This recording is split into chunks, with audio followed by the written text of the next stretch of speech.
မင်္ဂလာပါပရိသတ်ကြီးကို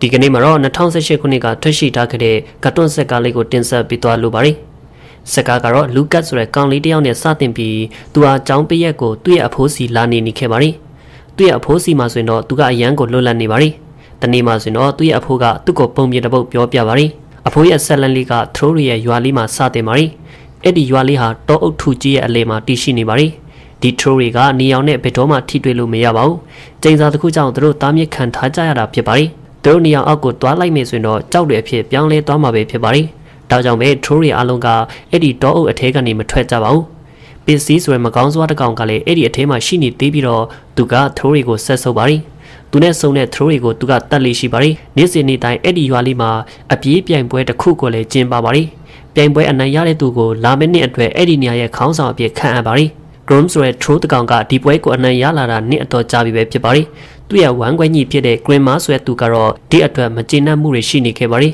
။ Grom အနိုင်ရခဲ့တဲ့နှစ်တွေအတွင်းမှာသူကလည်းအနိုင်ရဖို့ကြိုးစားခဲ့ပါတယ်။ဒါပေမဲ့တစ်ချိန်မှမအောင်မြင်ခဲ့သေးပါဘူး။မကြခင်ပြိုင်ပွဲရက်ကိုရောက်လာခဲ့ပြီး Grom ရဲ့သားဖြစ်သူ Tran ကိုတွေ့ကြရပါတယ်။သူစီမှာဆိုရင်တော့တငယ်ချင်း2ယောက်ရှိပြီး Freya ဆိုတဲ့တငယ်ချင်းကတော့မော်ဆရာ1ယောက်ဖြစ်ချင်နေခဲ့ပါတယ်။သူမရဲ့အဖိုးမှာဆိုရင်လည်းမော်ဆွမ်းရည်တချို့ရှိနေတာကြောင့်သူ့ရဲ့မြေးလေးကိုကူညီပံ့ပိုးပေးပါတယ်။ Trump စီမှာဆိုရင်တော့နောက်ရွတ်ပြုတ်တတ်တဲ့ခေါင်းနှလုံးနဲ့နောက်ထပ်တငယ်ချင်း1ယောက်လည်းရှိနေခဲ့ပါတယ်။အခုတော့သူတို့3ယောက်လုံးကပြိုင်ပွဲကိုကြည့်ကြဖို့ရောက်လာနေကြပါတယ်။တကယ်တော့ Trump ကလည်းဒီပွဲမှာပါဝင်ရှင်ပါတယ်။သူ့ရဲ့အမေကလည်းပွဲကိုရောက်လာခဲ့ပြီးတော့ Trump ကဒီပွဲမှာသူပါလို့ရနိုင်မလားလို့မိခင်ကိုမေးလိုက်ပါတယ်။သူ့ရဲ့မိဘတွေဟာသူအစင်တစ်မဖြစ်သေးဘူးလို့တွေးလိုက်ပြီးတော့မပါခိုင်းခဲ့ကြပါဘူး။အဲ့ဒီနောက်မှာတော့ပြိုင်ပွဲကလည်းစတင်ခဲ့ပြီး Grom ဟာအရင်နှစ်ကအနိုင်ရသူအဖြစ်ရောက်လာခဲ့ပါတယ်။သူကဒီတစ်နှစ်တာအတွက်လည်းခေါင်းဆောင်ဖြစ်ရွေးချယ်ခံရပြီးတော့ညနေခင်းပိုင်းမှာအောင်ပွဲခံပါတီကိုကျင်းပကြပါတယ်။ရွာသားထရိုးရဲ့အားလုံးကလည်းပွဲကိုတက်ရောက်ကြပြီးတော့သူတို့အားလုံးက Grom ကိုအားကျနေကြပါတယ်။ Grom ရဲ့အောင်မြင်မှုအတွက်လည်းအားလုံးကအလွန်ကိုပျော်ရွှင်နေကြပါတယ်။ Grom ကတော့ဒါကိုမြင်တဲ့အခါဒေါ်ရတွေထွက်လာခဲ့ပြီးလူတိုင်းအားကျနေရအောင် Grom ကဘယ်လိုစွမ်းရည်တွေကိုပိုင်ဆိုင်ထားတာလဲလို့တွေးနေခဲ့ပါတယ်။ Trump ကလည်းအလွန်မကြေမနက်ဖြစ်နေပြီးတော့သူ့ရဲ့အဖေလိုမျိုးအကောင်းဆုံးထရိုးတကောင်အဖြစ်သူ့ကိုယ်သူတက်တည်ပြရှင်နေခဲ့ပါတယ်။သူ့ရဲ့အဖေကသူ့ကိုနားလဲစေဖို့ညဥပမာကိုပေးပါတယ်။ညကလေးဟာအရင်ကမင်းသမီးတစ်ပါးဖြစ်ခဲ့တာဖြစ်ပြီးတစ်ချိန်မှာတော့ပင်လယ်အထဲမှာရင်းနေသွားခဲ့ရပါတယ်။သူမပင်လယ်အထဲကနေပြန်တက်လာတဲ့အခါမှာတော့ညတကောင်အဖြစ်ပုံစံပြောင်းလဲသွားခဲ့ပါတယ်။အဲ့ဒီနေ့နောက်ပိုင်းသူမလိုမျိုးဘယ်သူမှရေထပ်မနစ်စေဖို့အဲ့ဒီပင်လယ်အထဲကိုကြောက်တုံးတုံပစ်ချခဲ့ပါတယ်။သူပြောချင်တာကတော့ဒီညက်လေးလိုပဲစိတ်ရှိဖို့လိုအပ်နေပြီးဒီလိုဆိုတော့တနေ့မှာအောင်မြင်မှုကိုမလွဲအိတ်ကန်ရရှိမယ်ဆိုတာပဲဖြစ်ပါတယ်။အဲ့ဒီနောက်မှာတော့ Grandma ဟာသူ့ရဲ့အိမ်ကိုပြန်လာခဲ့ပြီးသူ့ရဲ့အဖေကလည်းအရင်ကဒီရွာရဲ့ခေါင်းဆောင်တစ်ပါးဖြစ်ခဲ့တယ်ဆိုတာကိုသိခဲ့ရပါတယ်။ကျင်းစာကြောင့်သာသူကကြောက်တော့အဖြစ်ပြောင်းလဲသွားခဲ့ရတာဖြစ်ပါတယ်။ Grandma ကဒီညရဲ့ခေါင်းဆောင်ဖြစ်ဖို့ကြိုးစားရမယ်လို့သူကသူကတိပေးပါတယ်။မကြခင်ကလိန်ကကြက်ညံတွေကသူ့ရဲ့ခေါင်းထဲမှာပေါ်လာခဲ့ပါတယ်။သူက Trump ကိုတနည်းနည်းနဲ့တော့အထက်ကိုပို့လိုက်မယ်ဆိုရင်တော့ Grom ကလည်းသူ့ရဲ့သားကိုကယ်ဖို့လိုက်သွားမှာပဲဖြစ်ပါတယ်။ဒီတခါပစ္စည်းနဲ့တွေ့ပြီးသူတို့သားအဖ2ယောက်လုံးအသက်ခံကြရမှာပဲဖြစ်ပါတယ်။ဒီနည်းနဲ့ပဲပွဲကိုအနိုင်သိမ်းပြီးသူခေါင်းဆောင်ဖြစ်ပြီလို့တွေးလိုက်ပါတယ်။အဲ့ဒီနောက်မှာတော့အစီအစဉ်ကိုအကောင့်ထဲပေါ်ဖို့အတွက် Trump စီကိုတူတွားခဲ့ပါတယ်။သူကပြိုင်ပွဲအတွက်မင်းကိုလေ့ကျင့်ပေးဖို့လာခဲ့တာပါ။မင်းအဖေကဦးလေးကိုဒီတဝန်ပေးလိုက်တာဆိုပြီး Trump ကိုစီယုံလိုက်ပါတယ်။သူက Trump ကိုပြေးလန့်တစ်ခုအပေါ်မှာဦးတီပေးလိုက်ပြီးတော့ဒီဦးတီချက်မာယွန်းသွားမှုကြောင့်တောနဲ့အထက်ကို Trump ကလည်းရောက်သွားခဲ့ရပါတယ်။ပြီးရနောက်မှာတော့သူက Grom စီကိုတွားလိုက်ပြီးတော့သူကတားပေမဲ့ Trump ဟာတောအထက်ကိုဘလို့ပြေးသွားကြောင်းတွားပြီးတော့တင်ပေးပါတယ်။ဒါကိုကြားတဲ့အခါမှာတော့ Trump ကလည်းစိတ်ပူတွားခဲ့ပြီး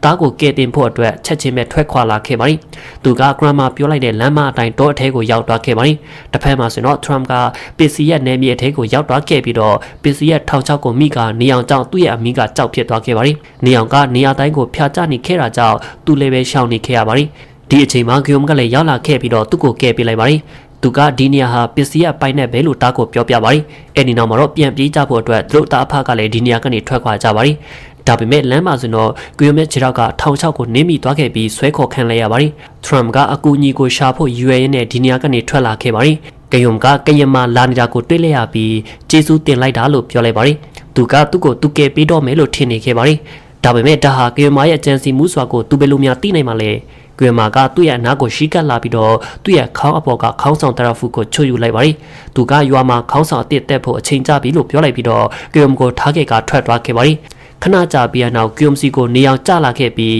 းကြောက်ခဲဖြစ်သွားခဲ့ပါတယ်။ Trump ကပြန်လာခဲ့ပြီးနောက်သူ့ရဲ့အဖေကြောက်ဖြစ်သွားပြီးဆိုတာကိုတွေးလိုက်ရပြီးတော့ Trump ရဲ့အမိကလည်းထောင်ချောက်မိနေစေဖြစ်ပါတယ်။ ကရင်မာကရွာကိုပြန်သွားခဲ့ပြီးတော့ကရုံကြောက်ဖြစ်သွားပြီလို့ရွာသားတွေကိုအသိပေးလိုက်ကထရမ်အပေါ်မှာအပြစ်တွေပုံချခဲ့ပါတယ်။ရွာသားတွေအားလုံးကလည်းပူဆွေးတော့ကအလွန်ရောက်သွားခဲ့ကြပါတယ်။ကရင်မာကစိတ်မပူပါနဲ့အခုကျွန်တော်ဒီရွာရဲ့ခေါင်းဆောင်ဖြစ်ပြီးပြဿနာတွေအားလုံးကိုကျွန်တော်ကင်တွယ်ဖြေရှင်းတွားမှာပါလို့အခွင့်အရေးရနေစဉ်အတွင်းကြေညာလိုက်ပါတယ်။ထရမ်ရဲ့တငယ်ချင်းနှစ်ယောက်ကတော့ဒီကိစ္စကိုမယုံကြည်ကြဘဲနဲ့တန်တရားဖြစ်နေကြပါတယ်။သူတွေကတောနဲ့အထက်လိုက်တွားပြီးတော့ထရမ်နဲ့ကယုံကိုရှာဖွေကြပါတယ်။ဖရီယာကသူမရဲ့နေရာရှာခေါင်းလောင်းလေးတွေနဲ့ထရမ်ကိုရှာတွေ့တွားခဲ့ပါတယ်။သူမကဒီပြဿနာကိုဘယ်လိုဖြေရှင်းကြမှာလဲလို့တငယ်ချင်းနှစ်ယောက်နဲ့တိုင်ပင်ပါတယ်။ဖရီယာကသူမအဖိုးရဲ့ကာထာမန်နန်ကိုအတုံးပြပြီးတော့အလွန်အစွမ်းထက်တဲ့စိုးမတစ်ယောက်ကိုခေါ်လိုက်ပါတယ်။စိုးမကပစ္စည်းရ1600ကနေထရမ်ရဲ့အမိကိုလွတ်ပေးပြီးတွဲထားလိုက်ရင်တော့ကြောက်ဖြစ်သွားတဲ့လူရဲ့အလုံးပြန်ကောင်းသွားလိမ့်မယ်လို့ပြောပါတယ်။ဒါပေမဲ့ဒါကိုဆောင်ရွက်ဖို့အတွက်အချိန်ကလည်း3ရက်သာရှိပါတယ်။သူမကပွင့်ချက်လေး3ခုပါတဲ့ပန်းလေးတစ်ပွင့်ကိုပေးပြီးတော့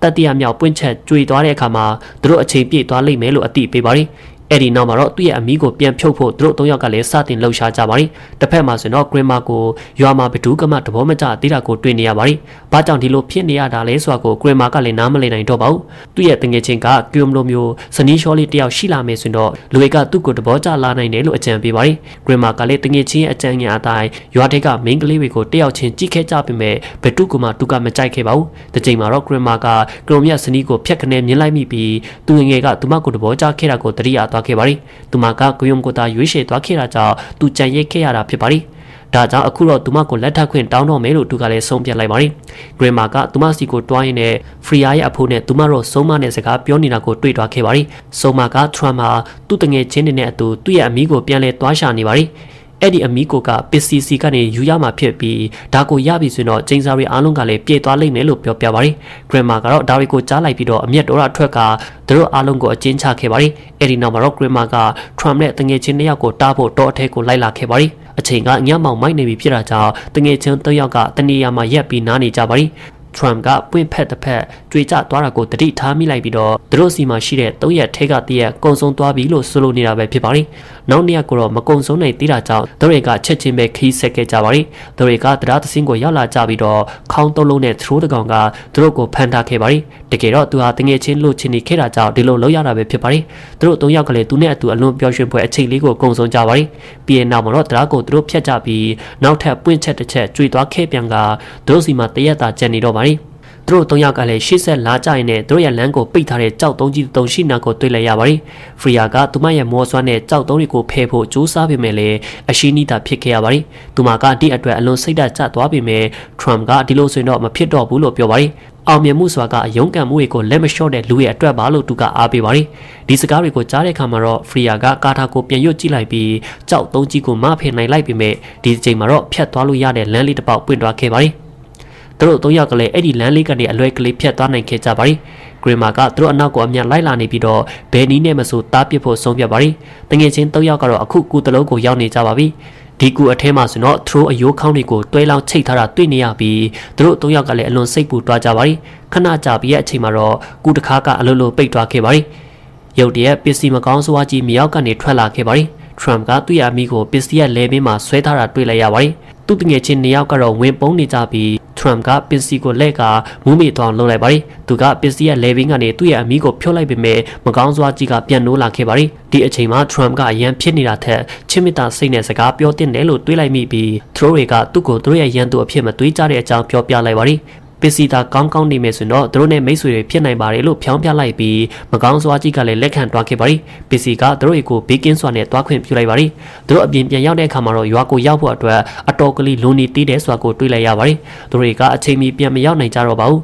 သူတို့ရဲ့အဆောင်ကြီးကိုသူတို့ကလည်းတတိယတွားခဲ့ပြီးတော့အဆောင်အလျှောက်ကြီးကတော့ကြောက်သုံးကြီးတဲ့သုံးပဲဖြစ်ပါတယ်သူကသူတို့3ယောက်ဒီတောင်ကြားလေးကိုဖျက်ဖို့ကူညီပေးခဲ့ပါတယ်ဂရင်မာကသူတို့ရဲ့အနောက်ကိုလိုက်နေသေးသေးဖြစ်ပြီးတော့သူတို့ကိုတားဖို့အတွက်ရောက်လာခဲ့ပါတယ်သူကသူတို့ကိုတိုက်ခိုက်တော့မယ့်အချိန်မှာပဲ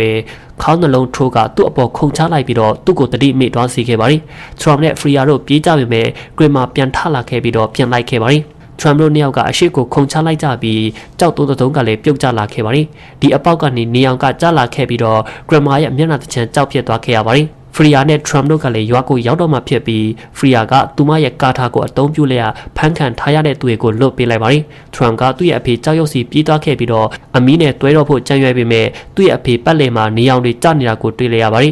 ထ Trump ကဒီကနေ့မလွတ်မြောက်နိုင်တော့ဘူးလို့သူတို့ထင်နေကြပေမဲ့ Trump ကတော့အကြောက်အလန့်မရှိပြေးသွားပြီးတော့သူ့အဖေစီကိုရောက်သွားခဲ့ပါတယ်။ဒါပေမဲ့လည်းကန်ဆိုးစွာနဲ့သူ့ရဲ့အမီးနဲ့မတွဲနိုင်ခင်မှာသူကြောက်ရွံ့ဖြစ်သွားခဲ့ရပါတယ်။ရွာသားတွေအားလုံးကစိတ်မကောင်းဖြစ်သွားကြပြီးတော့ Grima ကူညီပေးစီဖို့သူ့ကိုခေါ်ဆိုလိုက်ကြပါတယ်။မမျှော်လင့်ထားဘဲနဲ့ Grima ကစိတ်ပြောင်းသွားခဲ့ပြီးတော့ Trump ကိုပြေးခဲ့ပါတယ်။ဒါပေမဲ့သူလည်းပဲအနားရောက်တဲ့အခါမှာကြောက်ရွံ့ဖြစ်သွားခဲ့ပါတယ်။ရွာသားတွေကလည်းမျှော်လင့်ချက်တွေမဲ့သွားကြရပါတယ်။ဒီအချိန်မှာ Grom သူ့ရဲ့သားကိုဥပမာပေးခဲ့တဲ့ညကပြန်တန်းလာတာကိုတွေ့လိုက်ရပါတယ်။သူမရဲ့နှုတ်တီးအထဲမှာဆိုတော့ကြောက်ခဲတဲ့တုံးကိုကိုက်ချီလာခဲ့ပြီး Grima အပေါ်ကိုပစ်ချလိုက်ပါတယ်။ကြောက်တုံးသူ့ရဲ့အပေါ်ကိုကျသွားခဲ့တာကြောင့် Grima က Trump အပေါ်